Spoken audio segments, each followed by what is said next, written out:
It's my honor to introduce Sonny Vaccaro as our keynote speaker. And if you have any clue about how passionate he is about being an advocate for student athletes, I think the fact that he has sat there since 9:30 today through every single panel really speaks volumes to really his passion for these issues with NCAA and with student athletes' rights and everything that goes along with that. To give you a little background on Mr. Vaccaro, Vaccaro is known as one of basketball's most well-connected insiders, and he's probably best known for his previous work as an executive in the shoe industry and in grassroots basketball. In a career spanning 30 years in the shoe industry, Vaccaro served as an executive at Nike, Reebok, and Adidas. And while working in the shoe industry, he signed Michael Jordan and Kobe Bryant to their first shoe deals with Nike and Adidas, respectively.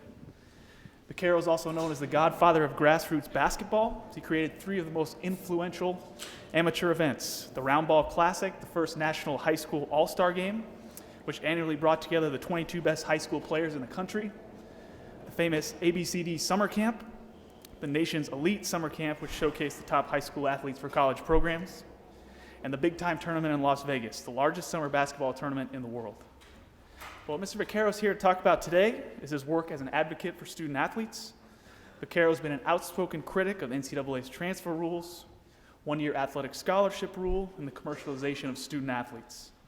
He's been a catalyst in the O'Bannon versus NCAA litigation, and he currently serves as an unpaid consultant for Hausfeld in the O'Bannon case. The suit alleges that the NCAA violated federal antitrust laws by barring college athletes from profiting off NCAA and college licensed products that use players' images and likenesses once their careers are completed.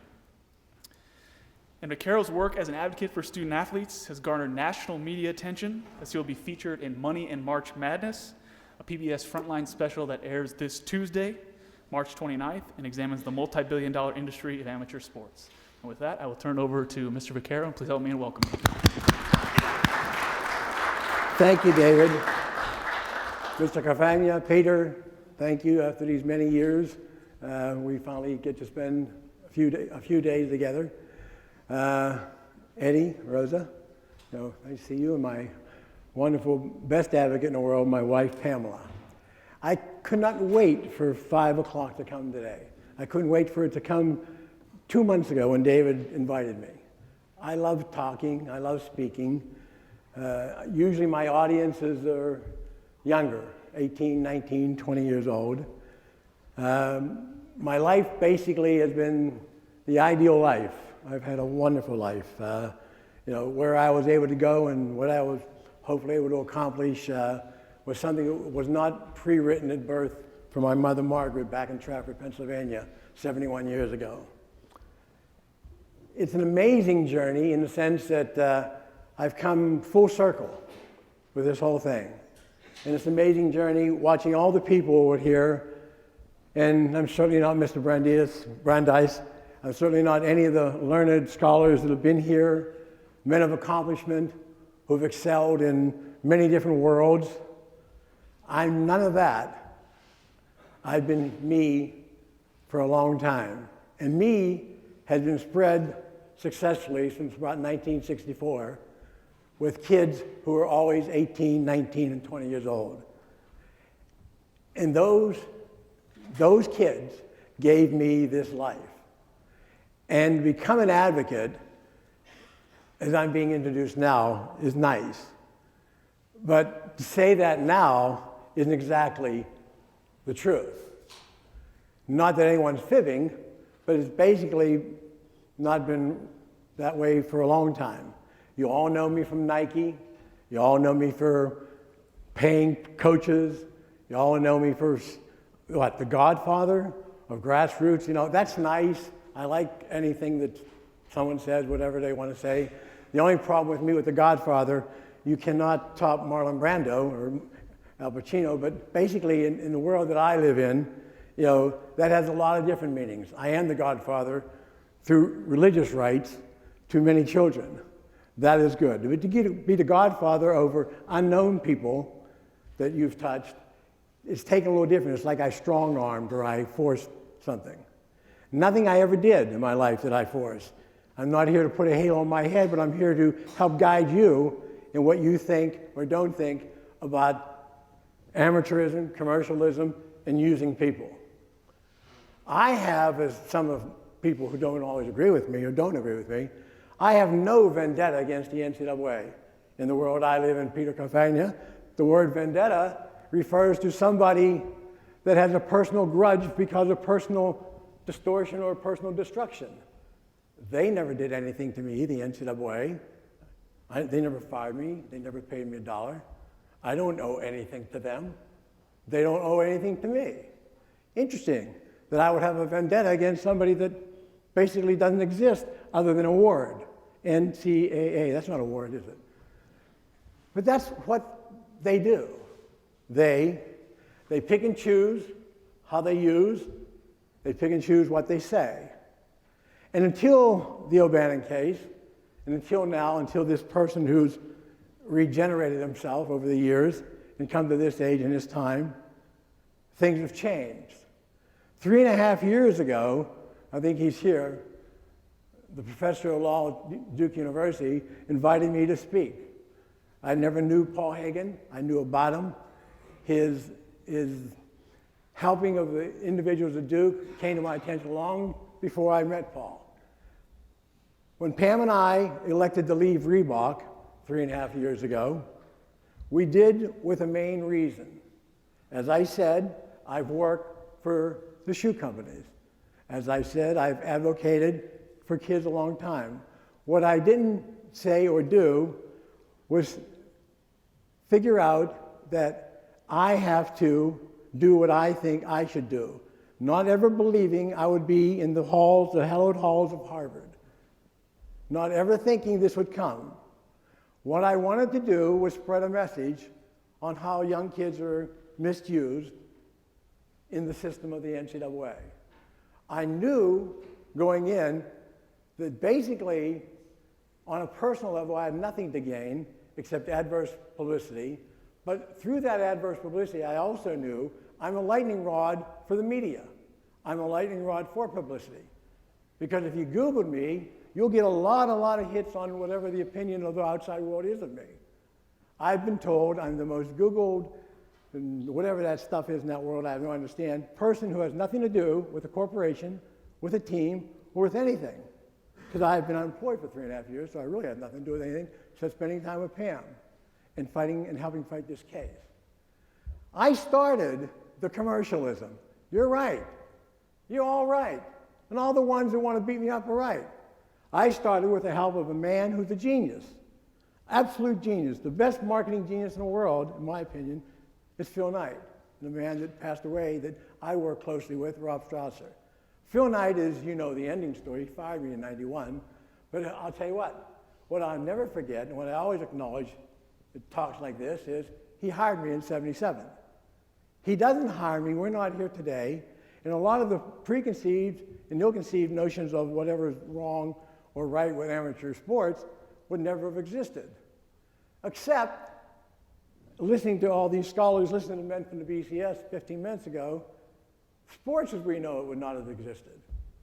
You see, ladies and gentlemen, the commercialism started the day that the NCAA, the college presidents, the athletic directors, let this little Italian kid from Pittsburgh, Pennsylvania, who came up with an idea that Phil Knight thought was brilliant, or he never would have allowed me to do it. I came to him and I said, Phil, I got an idea. I had been introduced to Phil because I walked into his office one day with a shoemaker friend of mine, built some shoes in Trafford, Pennsylvania. For $137.25, I flew on my own dime to Portland and I showed Phil Knight my shoes. Yeah, that's how I met him. They took my shoes, put them in the burlap sack that I brought them in, kept them in a corner. I never saw them again the rest of my life. Velcro was one of the ideas I had, just so you know. That worked out pretty well. Never saw them, but I was very much involved in youth basketball. I'd started this all-star game in Pittsburgh, which was an unbelievable success, 15 years before McDonald's ever thought of an all-star game. I also had ideas about marketing that I had no way in the world of ever known I had. As I said, I started that all-star game, sold out from the minute we had the first game to the last time I had it just 3 years ago. When Pam and I left, I also gave up that David said, that camp, the famous ABCD camp, the tournament in Las Vegas, and the Round Ball Classic. Something that, if I'd have lived long enough, I would have probably had an All-Star game longer than anybody. Eventually, McDonald's will outlive me, and they'll pass my 44 years or 45 years to Round Ball.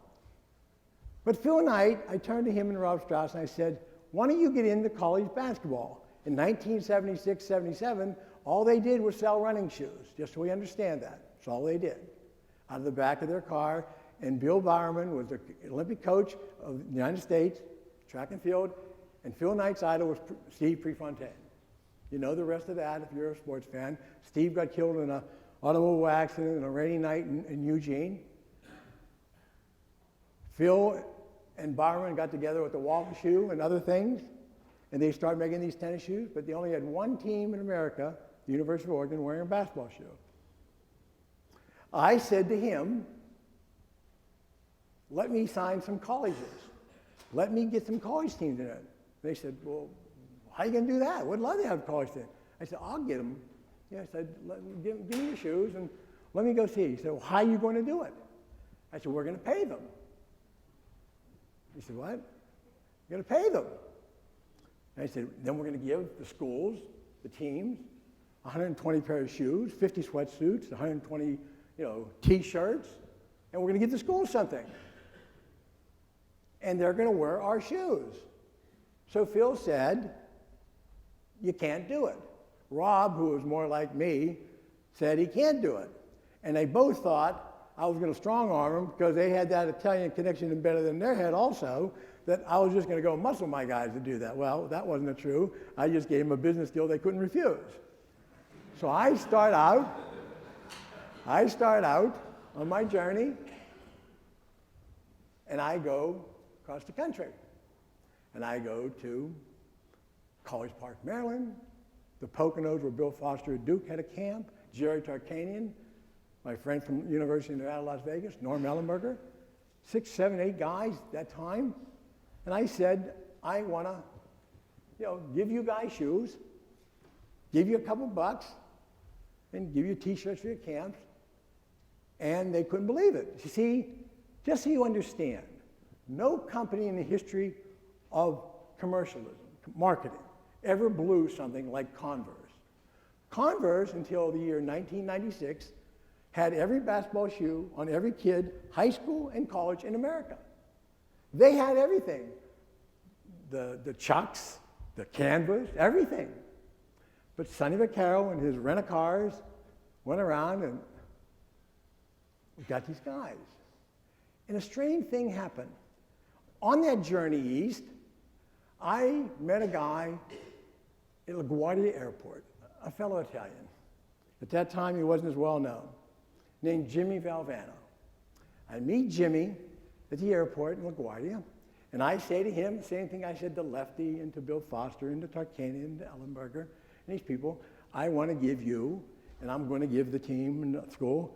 And Valvano, in his inimitable way, said, what are we doing? Fix games here? Will you give me money?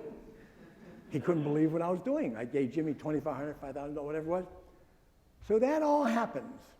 One day, I'm in Las Vegas and the West Coast. I get a call at 5:30 in the morning. Ring, ring, ring. Sonny. Yeah, Rob here. What, Rob? It's 5:30. I know. Phil said to get your ass up here. We're in a heap of trouble. Rob, what is wrong? It's 5:30 in the morning. Swear to God. He says, our guy, now in the 70s, and all you lawyers know, there was no texting and cell phones and whatever. But we had lobbyists there because we were fighting the terrorists and all these things that big companies do. And we had this guy there that got the morning Washington Post at 8:30 in the morning, Washington time, 3 hours time difference. He couldn't believe what he read. A brilliant young, and I consider one of the great investigative reporters, he's passed away, a young writer named Mark Asher wrote a column. Nike paying college coaches. That was a headline in the sports page that day. And he called, and the guy calls, and our lobbyist guy and thing, and Rob says to me, the Washington Post said we're paying college coaches. And I said, we are paying college coaches, Rob. We are. And so he said, I don't care, get up here. Rob, we want you up here. Now, let me tell you something right here, and I'll go to the second part of that little phone call. Remember, we paid college coaches. Put this in your thing. Reporters, put this on your notepads. I paid the college coaches with a check of my own. Sonny Vaccaro had a bank account with $5 in it probably. But I went around, because Phil didn't really think I could do this. I went around the country, and I said to Tarkanian, to Valvano, to Foster, to Giselle, blah, blah, blah. And then I wrote them this check for $2,500, $5,000, because that's the only number it was in those days, okay? Then I would call Rose Gastineau, who was the secretary up there. Then she would wire money into my account to cover my check. Now, the old timers all know that in the 70s, that check took 3 to 5 days to go from Washington, D.C. to Las Vegas, Nevada. It wasn't like instant checking, boom, boom, boom, your check bounced. So I had like that 24, 48-hour window. So what did I just tell you to remember now? Sonny Vaccaro gave this coach his check. Phil Knight, Nike, wired the money into my account, validating me as employed by him. I would assume that, since I did not have $2,500 in my checking account. We know now that they took my check. Who took my check? The college coach. Why? I paid him. I gave the school. Who had to know or should have known about this? The athletic director. They got all the shoes. They got the sweatsuits. They got the T-shirts. The president, I don't know. Does the athletic director talk to the president? I don't think so. Listen to these guys. No. But did I care? Did Phil care? No. We made a contract with college. No one said anything except beat us up on the Washington Post. Oh, yes, the Mark Asher thing. Just like I thought would happen, I did a call at about, I'm now at Nike. There was a call waiting for me. That's what it was, because he didn't have my number. From the coach at Iowa, Lute Olson. Now, if there ever was a poster child for what a college coach should look like, and if any of you know Lute Olson in his prime, he had the beautiful white hair. He was in the Armenians before Bettino and all these guys, right? Lute was impeccable. In the 70s, he was the poster child for Hollywood, okay? And he was prim, and he was a hell of a coach. And he was good. And so he calls me at Nike. So I'm going in there, and Rob and Phil is like crapping their pants and saying, what is Lute Olson going to say? Like, Lute, Sonny, I was going to say, I apologize, because I saw what had happened. I'll tell you now what happened. I said, Lute, what's up? She said, Sonny, my name was in the paper, and about those contracts. I said, Lute, I apologize. Why was it in the paper? Iona, I-O-N-A. Iowa, I-O-W-A. They put a W where the N was supposed to be, right?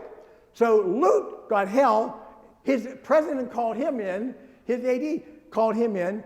So you would have thought Lute was going to holler at me, because that's what Phil thought and Rob thought. I said, Lute, I apologize. He said, apologize, hell. Can I get one of those contracts? That's how it happened. That article in the Washington Post, what did I just tell you? 7 or 8 in 1977 to 78? From 78 to 79, I was now allowed to fly. Hey, meanwhile, I forgot to tell you, I'm just being paid a couple bucks, $500. I'm a consultant. I'm still not an employee. Now, you remember, I'm running around giving these checks out. I'm a consultant for Nike, okay? Now, but I'm now not, because I have these big plans, I said, we'll get everybody. You know why? Because Joe Dean made a statement right after that thing in the Washington Post, we will never pay coaches. That's what Congress said. Good. I told them, get me on the plane. Next year, the year 1989, or 79, 80, we had, I think, 83 schools. God bless you. 83, so that means about 70 of them that year. I had to have a jet to get around the country. And I had to do it before September, before the season started. It was an amazing story and how fast something can turn. That was the start of the NCAA allowing the outside interest into school. We did it in front of everybody. Phil did it. By then, we just kept going. Times are good. We signed a guy named Michael Jordan. Hell, Nike's killing him. We're doing good. But the best thing, as my life now proves to be, was not the original signing or me giving my check, but in 1987-88, I got a call from an attorney, some of you guys may know, named Rob Adidas. Rob Adidas is a union attorney in Washington, D.C. He's a graduate of the University of Miami. Very, very close, a big donor at the University of Miami. I get a call. Sonny Vaccaro, yes, Rob Adidas here. Never knew Rob. And I said, I'd like to talk to you. I said, we are talking. We're on the phone. I said, what do you need, Rob? He said, well, I just got the phone with Sam Jankovic. Sam Jankovic was the athletic director at the University of Miami. And the University of Miami in 89 had the greatest football teams in the world and a very good baseball team, but their basketball team was really non-existent. But I listened. I said, yeah, what did Mr. Jankovic? Well, he authorized me to call you and to see if you would be interested in doing an all-school deal with the University of Miami. As I said, I compute different. I don't read all those books or whatever, but I know what's good and what's bad. That's same as signing. God bless me with some darn thing. That and Pam, my two best blessings, okay? Now, I know what he's telling me is something that we haven't done, or no one's done. So I said to Rob, all-school deal, yes. That means what to you, Mr. 80s? That means you give us, track and field, baseball, tennis, whatever it is. You give us the shoes, you give us the T-shirts, you give us the sweatsuits and everything. And I said, and the money, we gave him money, but we gave the money this time, instead of to the coach, to Sam Jankovic, the athletic director at the University of Miami. So what did we now see happen? Somebody got smart. Vaccaro and Nike's running around the world, paying our college coaches the money directly and giving him our things, and no one's saying anything. No one's saying anything. And Rob says to me, and I say to Rob, so Rob, what do we get? And he said, everything wholly to the University of Miami. We want mailing lists. We want the posters on the wall, inside the swimming pool. What do you want to put in Nike? You want to put in the bookstore? We're going to sell the shoes in the bookstore. We're going to sell the T-shirts in the bookstore. Well, that's a gold mine. I mean, that's a gold mine. Let's use common sense. Do you ever go to the airport and you stop at Lady Godiva's or some store that's obscenely off the wall with how much it costs, but they're at the airport or they're in the mall and you can't go anywhere else to buy the product? We're in the bookstore. Where in the hell are these kids going to go, right? It's the biggest money maker. And you know what the young man said today about selling those Nikes? The number was, Brian, $10.3 million of the Fab Five. He brought up earlier about how much Nike made off the shirts. $10.3 million. That was in 1995 or 96 or something like that. Compute that to present day and all that stuff. That was one bookstore. So now we get the University of Miami, whole school, everything. What did that now do? What did that now do for all the naysayers and doomsday predictors? That gave Nike ownership of this particular university, and as we will see, all the universities. And it was approved by everybody, because I'm sure the president, because commissioners weren't big there yet, the president must have made a decision.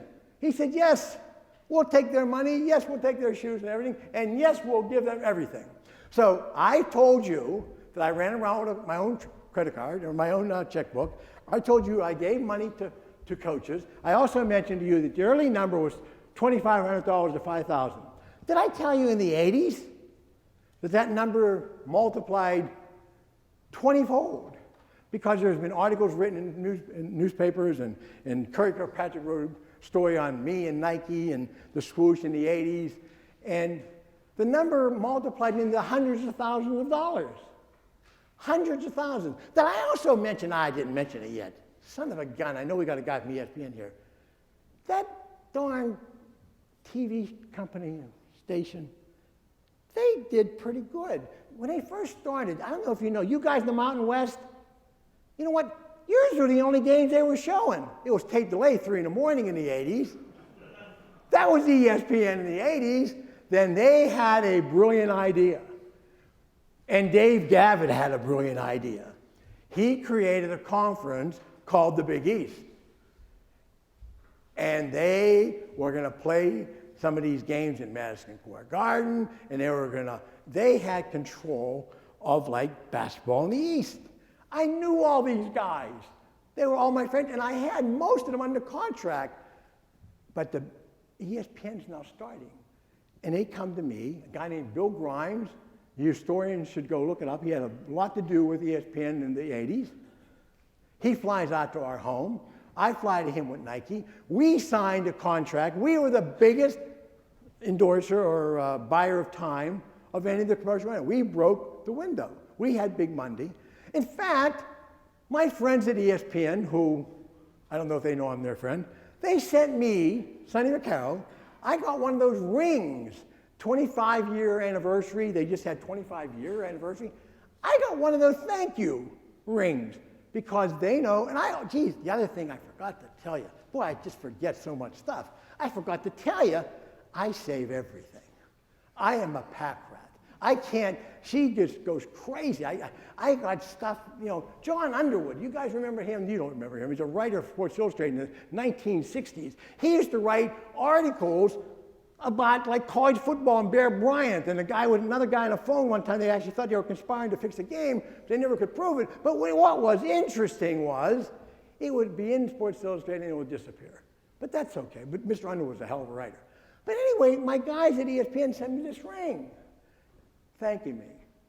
I actually was their guest at the Super Bowl game in San Diego, Del Coronado. They put us up at the Del Coronado. And we winded down. That was the first Super Bowl game I've ever been to. And then Pam and I realized I couldn't stay for the game. We couldn't stay for the game. We drove all the way home, watched it. We lived in Southern California at the time, and gave the 2 tickets back. Can you imagine in today's world that a sane man would give 2 tickets back that were pretty goddamn good to the Super Bowl? I mean, that would have made our nut that year, kid. But no, but we were appreciative of what ESPN did. So I'm now tying in the college presidents, ESPN, the coaches. John Thompson's on the board of directors at Nike, and he was coaching at Georgetown.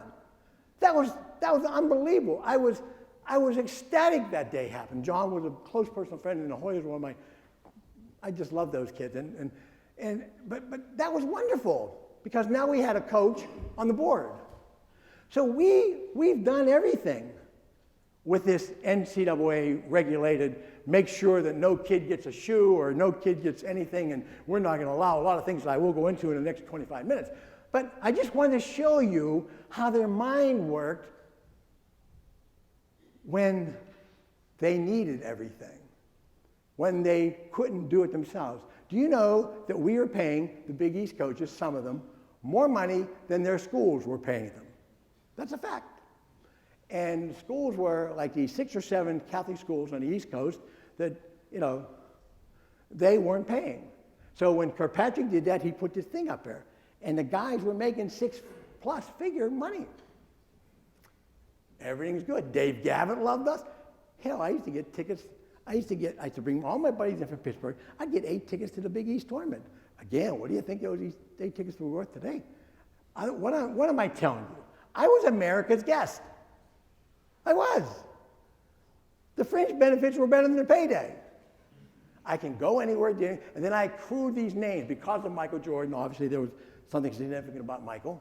But staying on the college, that's where I want to stay. Now I'm going to give you this thing here where I think I'm a lawyer, and I'm going to argue for a cause or a point. Because what I wanted to point out to you, that I've been involved. My hands up, I was.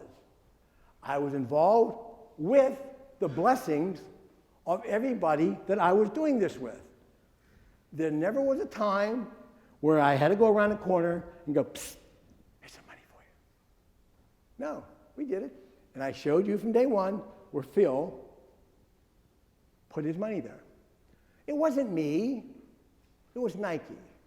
Phil fired me. We had different, I'm not a good corporate guy.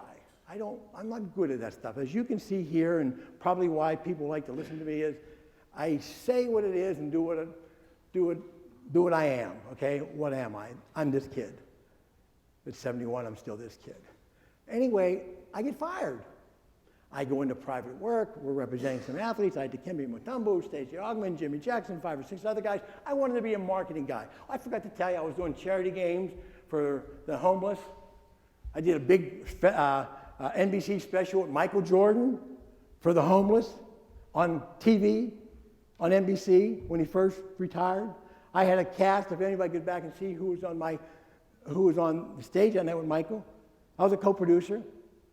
Interesting, all these things that we did. Then my friends, that guy Rob Strauss I told you about, bought Adidas, America. Peter Ueberroth owned it prior to Rob buying it. Adidas World sublet Adidas America. It was run in America. Peter Ueberroth ran it. They weren't too successful, and Peter's brilliant. We all know that here, and Peter up there knows it too. Brilliant. He saved the Olympic Games in '84. Unbelievably successful human being, but couldn't make that door. Anyway, Rob Strasser asked me to come work with him at Adidas America, okay? He said to me, we're starting him, he said to me something that stuck in me forever. Sonny, very few men get to climb the same mountain twice. He said, come on, let's do this again. So I did. And we started again. This time, it was a different venue. We started from scratch. I was competing against myself because at the time I left, did I tell you it was a $25 million company in 1977? Check it out. I think now if you go look, it's $7, $8, $9 billion in 1991 when I left. So we did something right, and we basically owned basketball, which they've never relinquished.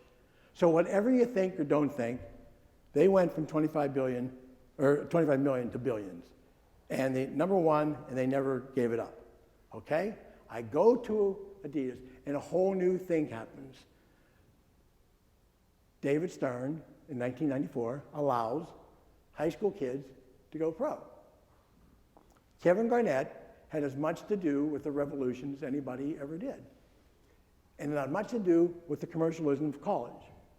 And I'll go over that real quick. When he did that, I was now starting with Adidas.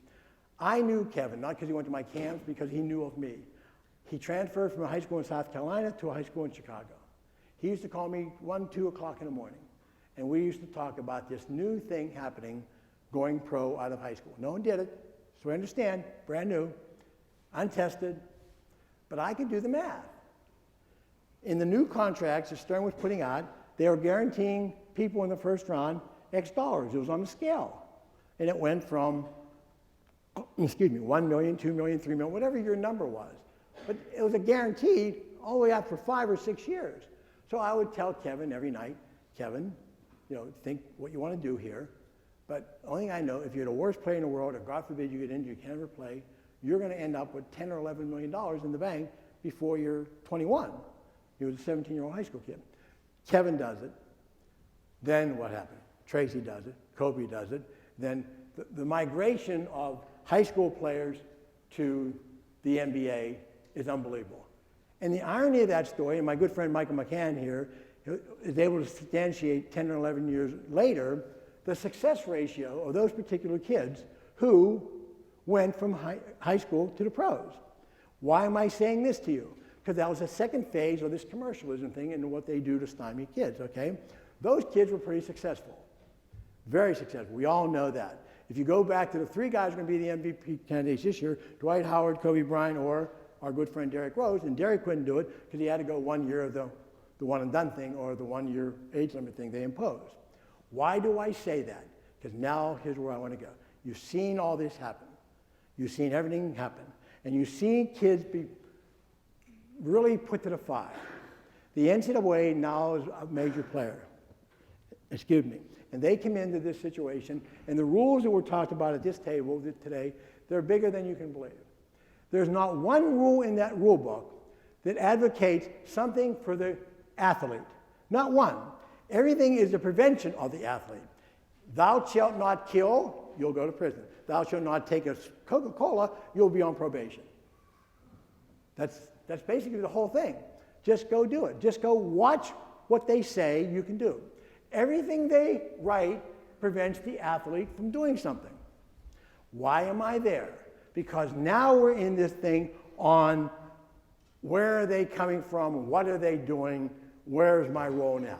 I go through all this, and the last straw to me, I think, was when the age limit went into effect and they prevented Brandon Jennings from going into the league. The NBA, and through a co-conspiracy, although the NCAA is not part of it because it was a union thing, they were complicit to the idea. They welcomed it. In fact, the late Miles Brand said it should be 20 years old.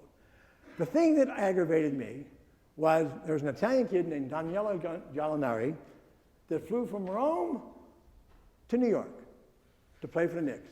He was 18 years old.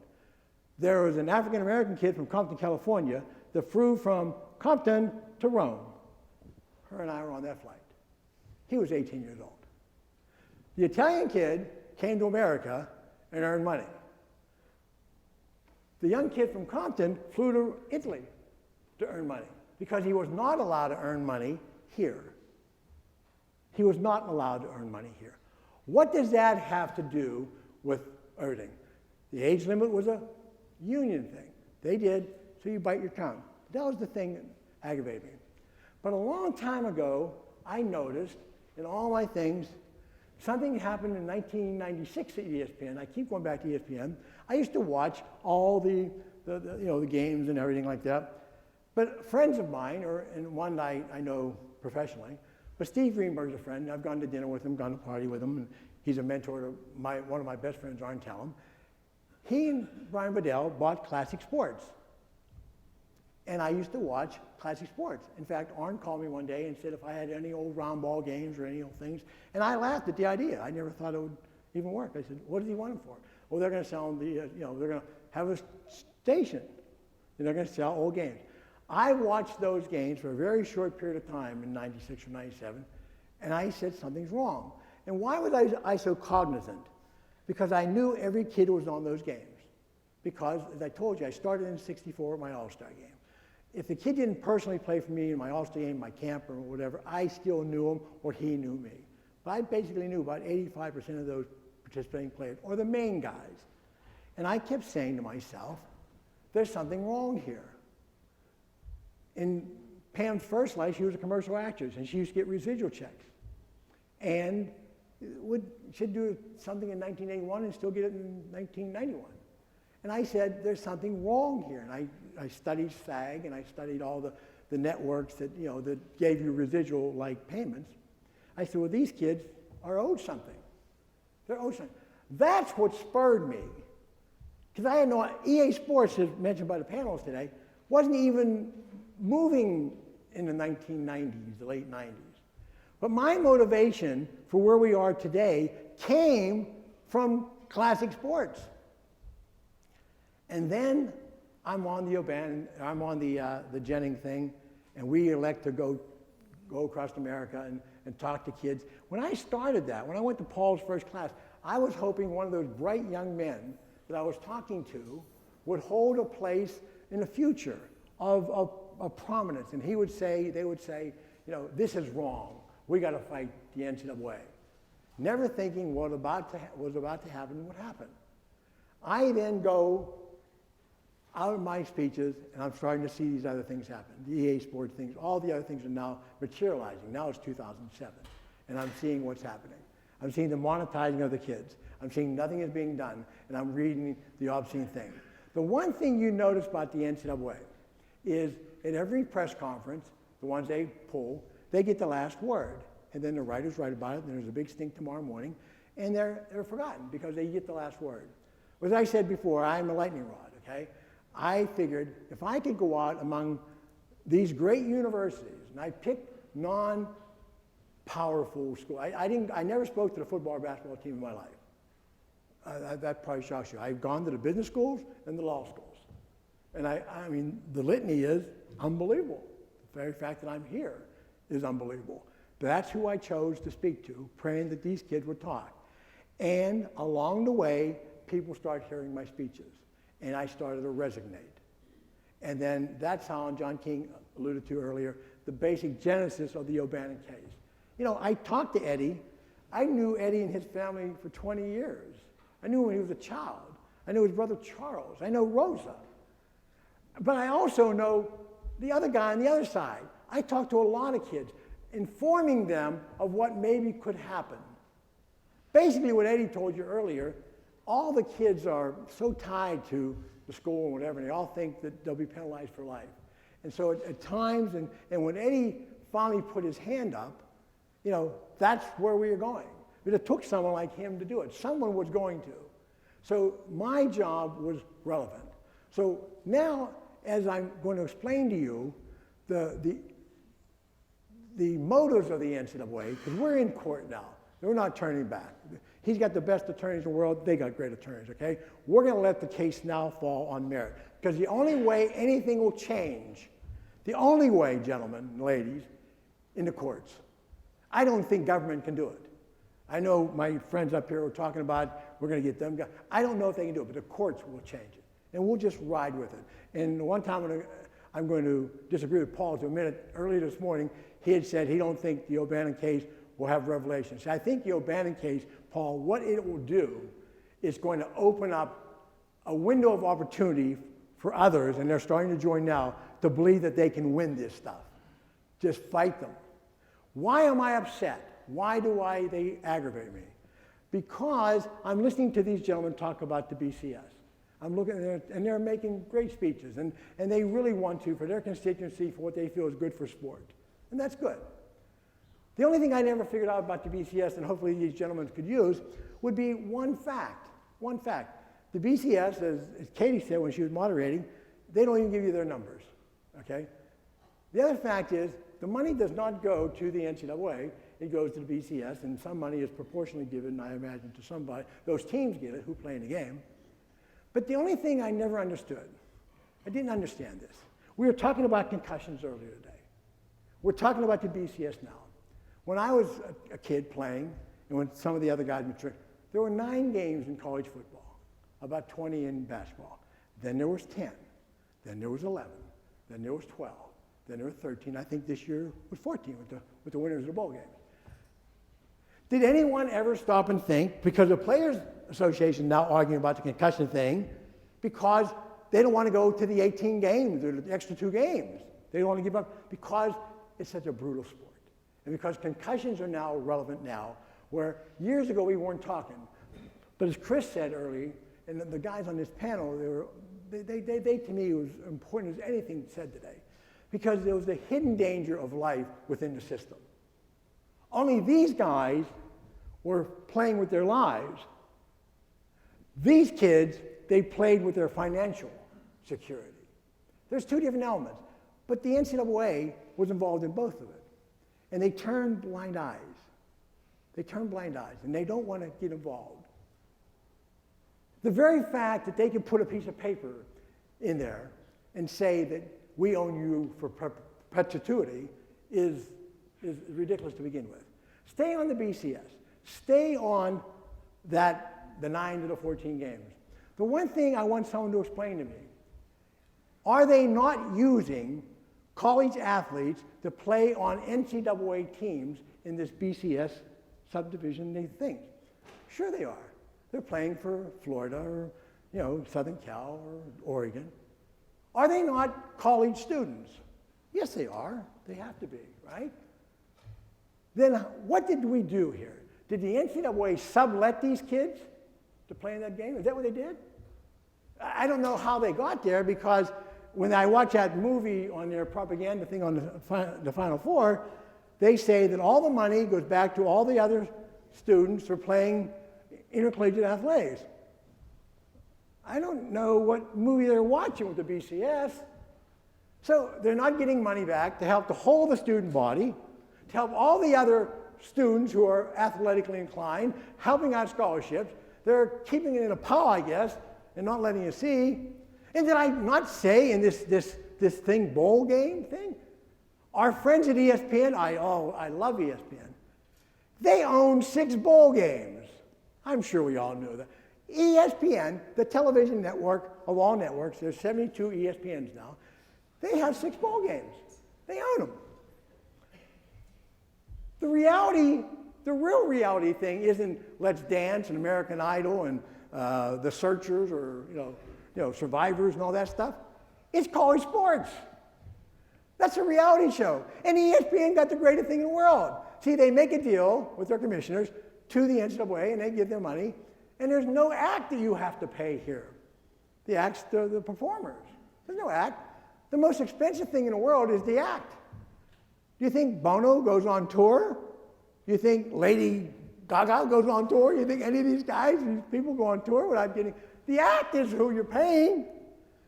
They are the subcontractors. So I've established in my mind that the NCAA made some sort of illicit agreement to allow these people who run the BCS to use these college students to play in those games. And as been well documented, these college students are limited to the possibility of even playing those games. It's not open for the whole of the NCAA. It's not. Because these men described it. There's only 6 of these commissioners that run everything. So I guess that's why we have 60 bowl games. I guess that's why we have a bowl game, the Poinsettia Bowl someplace. I have no idea what the hell these bowl games are, but I guess there is. But I just want to ask the logical question is, how can they justify, under the banner of the NCAA, letting these kids miss school, do all these other things that we've talked about today and for days before that and days after? How do we justify that? Well, we do it because no one questions them. And these gentlemen are going to fight. They're going to go to Congress. They're going to go to whatever. The only way you fight is you sue them and you take them in and then let them explain everything.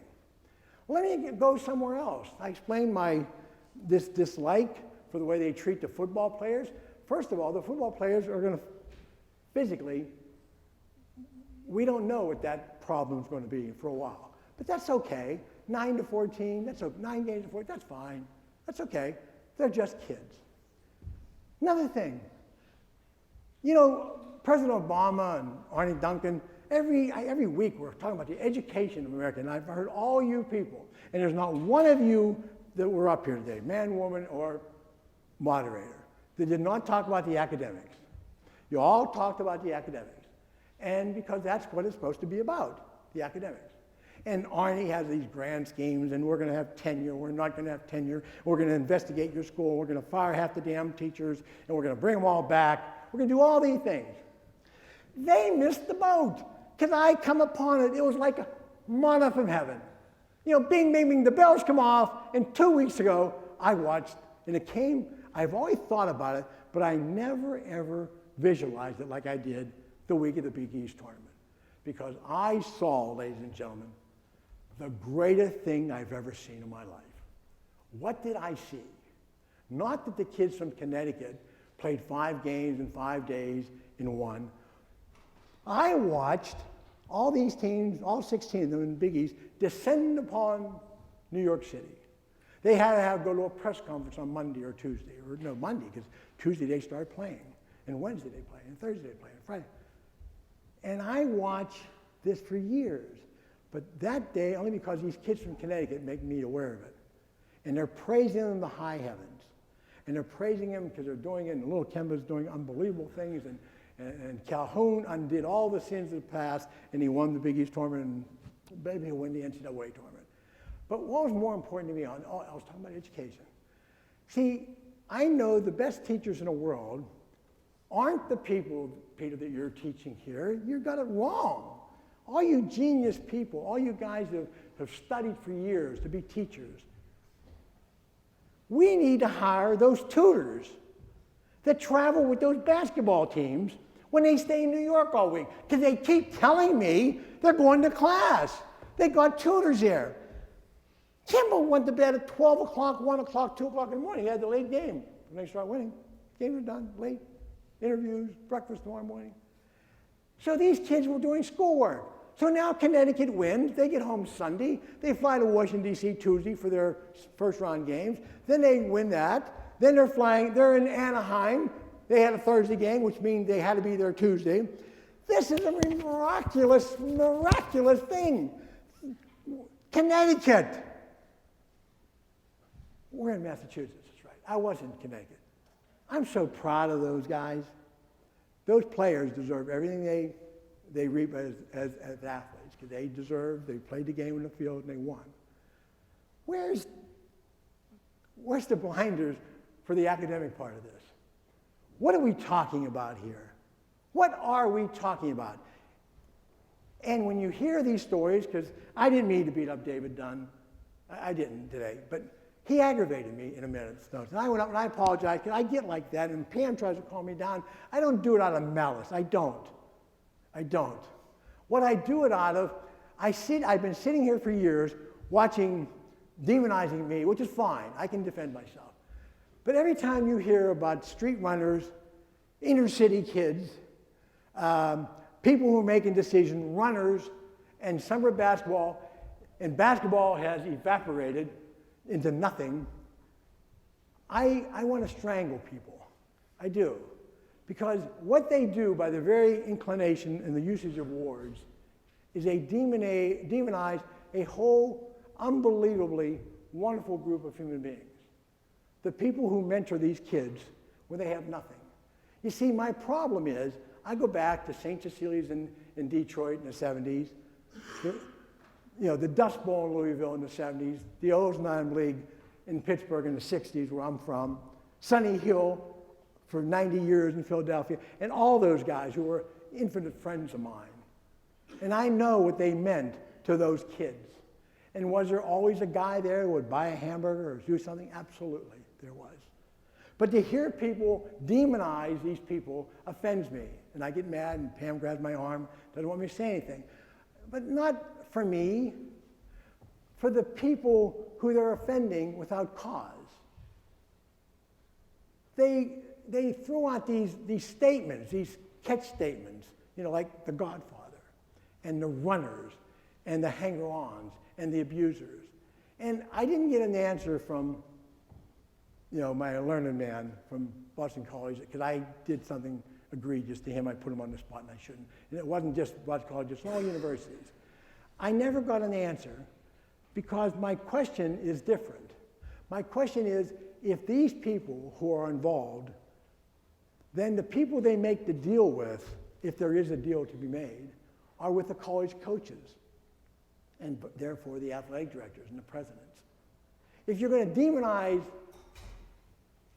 our young friend, the quarterback, Cam, from Auburn's father, supposedly selling him for $160,000, why would you not say the same thing for Auburn University for selling $2.5 million worth of his jerseys in their bookstore?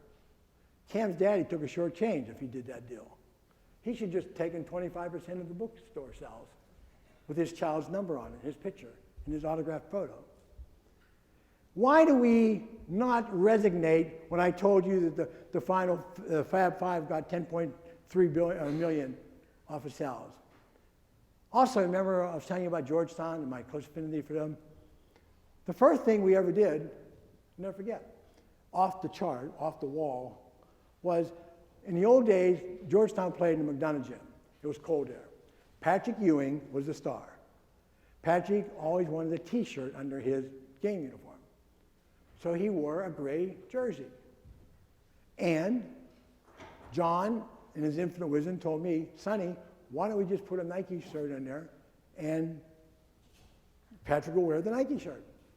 He did, we sold plenty of the T-shirts in the bookstore in Georgetown of Patrick's T-shirt with the swoosh on it. Where does it stop? Where does it start? What is wrong here in this picture? I have a group of individuals who will stand up there and say that it's amateurism, that we own them forever. And this group isn't questioned. I have an individual and a group of individuals who've written laws and rules against these kids. I have a public that just wants to watch the game. Remember my friend Jimmy D? We're in New York City. And we're sitting in his hotel room, and he's playing one of those pay games. And he says to me, I said, how you doing, blah, blah, blah. He said, Sonny, It was the latest something or other to hit. You know, Sonny, there's something wrong. I said, what, Jimmy? He says, everyone, says things and whatever. You see those 19,000 people in a 10 million that watch on TV tonight? He said, you know what's wrong with that picture? All those people are watching the game tonight and all the ones on TV, when the game is over, they're not going to care how these kids got on that floor. They're only going to care who won or lost the game. And that's the God's awful truth. No one cared what Cam did or did not do. They banned his father, which is, I don't understand how you do that. They banned his father, and Cam played, and they won. Also, 3 or 4 days after, I watch and I read every day 3 kids or 4 kids from that particular team, I believe, or some team that was in a BCS bowl game, got arrested for armed robbery. What happens, ladies and gentlemen, in the American public's mind, and where I'm going to wind it down here for you, and what aggravates me and what this NCAA stands for. When they run that commercial up there, 400,000 athletes, and Jimmy Joe is going to be a veterinarian, and Mary Jane is going to be a pediatrician, and we're not going to be professional athletes. Well, I'm glad for them. I really am. But what they don't continue to tell you, and what that ad doesn't tell you, that the kids we're demonizing, the kids we're going to run all these statistics on this week, are the ones that gave them the money. You see, if it wasn't for college basketball, none of those kids would have anything in any other sport because they divide the money up. Fine, that's okay with me. I'm not against that. I'm against the demonizing and not being able to tell the truth. What they don't tell you, they make it look like those kids are ill-conceived or something. They make it look like it's a sin to become a professional athlete. And when you see something in the paper, when they say this is a level playing field, I want to ask you, there's 2 things, and David Dunn was wrong with this too, because he sort of said that he agreed with the age limit in football. 2 sports where a child cannot determine when he can be a professional or not, football and basketball. You know the rest of that story. They're the revenue producers of college athletics. But I want you guys to tell me 2 sports where, and the other sport, I only give you 2, that have Heisman Trophy winners, where ESPN televises. They have a big build-up, and they bring 6 student athletes, use that phrase, to New York City. We have the Wooden Award. We have the Naismith Award. We are naming awards after these individuals, and we're profiting by selling of the TV time to the various award dinners, the various functions that we're having. And it's a very, very close-knit thing, you see, because not everybody's going to win the Wooden Award. My friend, you won it, didn't you? No. Not. But what I'm saying is, they don't have that. Unfortunately, I wish they would have in lacrosse or field hockey or tennis. They don't have, spring football games on television now. They don't have the coaches of college teams other than the football or the basketball do paid commercials on national television because they're the coach of said team. They don't have anything without football and basketball because the ideals of the NCAA, and as well intended as they hopefully were supposed to be, were to spread it out among all the students that participate. But if a kid gets picked up, like these kids did or did not do something in there, I said that for a reason, pick up the thing, not the help wanted ad. Go to the misdeeds of the day. You'll see a crawl on ESPN all day if one of these kids get in trouble. You'll see something in the paper tomorrow, suspended for spring practice. What's so egregious that you suspend somebody for spring practice but not for the whole season? It must be a half a crime. It must be a half a misdemeanor. I don't know what it is, but it's all ruled by the coaches. They set out the penalties, But the kids are the ones, the names are up there. You'll see a picture, and if he did something where he, booked, you get that famous mugshot that nobody in the world ever wants to have. It seems to be the ugliest picture in the world is a mugshot. And you see those kids. I don't see, and I hope, and I pray to God that no student athlete, man or woman, in any of these other minor sports as they're called, ever get in trouble. Because they must not, because I never see their names. That is so nice that they do that. These kids are really good. They are really, truly good. That ad, all these years I watch it, one time, I want one of those girls and one of those men, and I want the president of the NCAA, whoever it is, to stand there and have them like this and say, and basketball players, we thank you for our education. I don't know what else to say. They earned the money, and they gave it to everybody, because they keep telling you that we're giving the money out. They don't even say thank you. And when this season's over, and somebody's fired, and somebody's hired, and they're going to leave, some of those crazy football guys left their bowl teams in the middle of the bowl season and went to another school.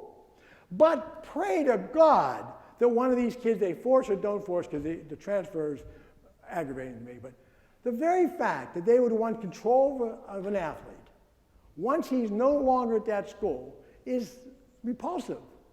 This kid sits out a year because they say he has to, and 2 years if he wants to go to a conference that he's transferring from, but that coach can leave yesterday morning.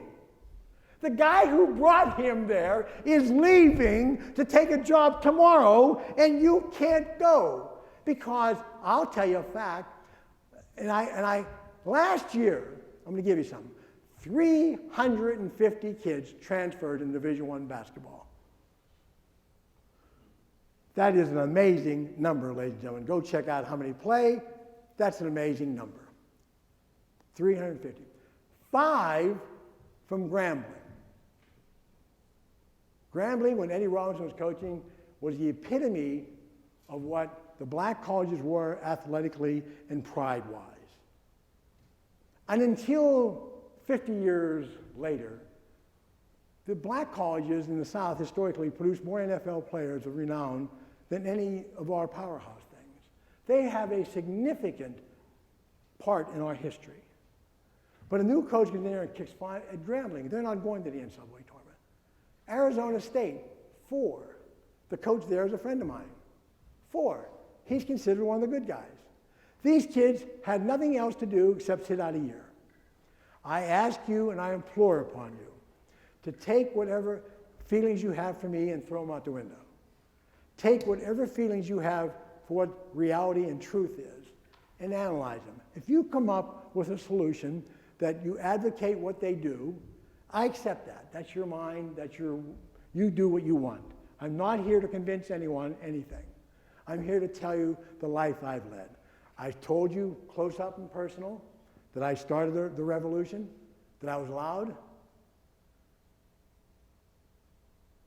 I'm going to end this with this, and hopefully some question and answer if Peter gives us a couple minutes.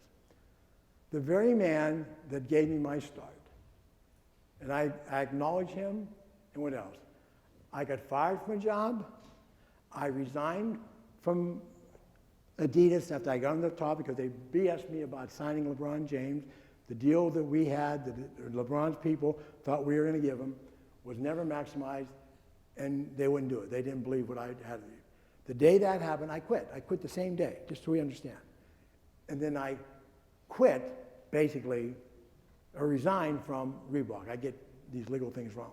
I resigned from Reebok because I wanted this crusade to start.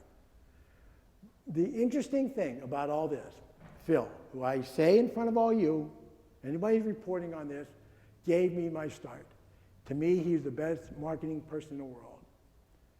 But if I'm to blame for all the ill-conceived things that would happen, the downfall of American basketball, the maximizing of the financial interest of a corporation, then Phil last year got awarded one of the highest awards in the NCAA. And he said it was one of the greatest achievements of life, and I applauded him, and I was happy for him. But I also know, thank God that Phil allowed me to be his spokesperson. See, we both won. Phil got to be the winner of that award, and I got to be involved with Ed O'Bannon and others. Thank you very, very much. I hope I was able to at least say something to you that made sense on why the NCAA and amateurism in the world we live in today is a one-way street. The kids don't have any votes, any says, and the numbers that are now in what were millions are going into the billions.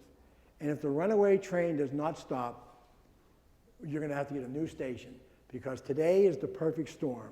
If these lawsuits don't win now, I don't believe in my eye that there'll ever be another time in history where they can be made accountable for. Thank you, Peter, very much for having me.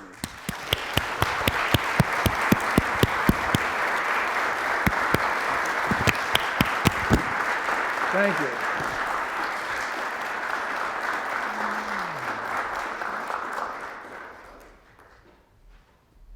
think we got about 10 minutes for questions, so if anybody's got any questions, feel free to come to the mic and ask Sonny, and we can have a little Q&A. Somebody had a lot of nods and all that when I was up there. Anything, go anywhere you want. Yes, sir. When do you think women are going to make money as athletes? Well, I think women are starting to generate money right now, and I think they're going to be the next at the table. You can't stop it now. Women's basketball is taking a whole new life, and they're maximizing everything they can. They're still selling equipment, they're still selling TV time, so it'll be a natural union. Athletes are athletes. If you generate money for this corporation, then they deserve to share in it. Yes, sir. Do you think the athletes that you've counseled to play professionally overseas instead of going to college will start a significant trend? Brandon was successful. Jason, I don't know. Jeremy Tyler was, he struggled in Israel, but he really flourished in Japan. They just sent him home. Do I think it's going to be an alternative? If there's a lockout, yes, sir, I do. I think there will be a migration. Yes, sir. Being a college basketball player, I'm well versed in the summer grassroots system that you created, and I wanted to piggyback off what you said about the AAU coaches, and I heard you talk to the panelists earlier. People don't really realize that, these AAU coaches are more than crooks. They'll be ones that'll, they'll take the shirt off their back and give it to you, and I'm sure Mr. O'Bannon can attest to that too from his playing days. And I wanted to ask what you thought about the iHoops, the NBA, NCAA initiative, because I understand that they're trying to collaborate, and it seems like they're trying to eliminate what's going on with the grassroots system and the AAU coaches. Thank you. I didn't know if I should go into that 1 minute. iHoops is a collaboration with the NBA and the NCAA, two willing co-conspirators, right? They formed a group of individuals who are going to legislate against summer basketball. They're cutting down the recruiting period, and they put this esteemed group of people, and I'm sure they're in their minds are esteemed, they're trying to legislate against having AAU teams tour the country, and they're trying to, what they are basically is a for-profit entity, major funding by ESPN, who will have access to all the young kids in America within a 5 or 10 year period. It's a marketing company. President was Kevin Weiberg, who's now the assistant to Larry Scott at the Pac-10. He was the Pac-12 commissioner. He worked for the NCAA. Now they moved Len Elmore, who calls all games from CBS and ESPN on television. So to answer your question, take this in the right vein, okay? They're trying to wipe out what they perceive to be the undergrowth, when in reality, they never would have been in 2011 with these fat jobs and great TV ratings and a lot of money without those people you're talking about. The NCAA and the NBA put in $50 million to completely eliminate summer basketball and play under their rules. Their rules, iHoops it's called. And that'll be a story for another day when one of these enterprising reporters reports on it. It shouldn't be done, because what's got to happen is these guys got to grow. And they waited till I was out to form this. You noticed that. Right, Thank you for your question. Nothing else? Okay. I want to take this opportunity to give this guy a big hug. Oh, thank you. Thank you. Thank you very much.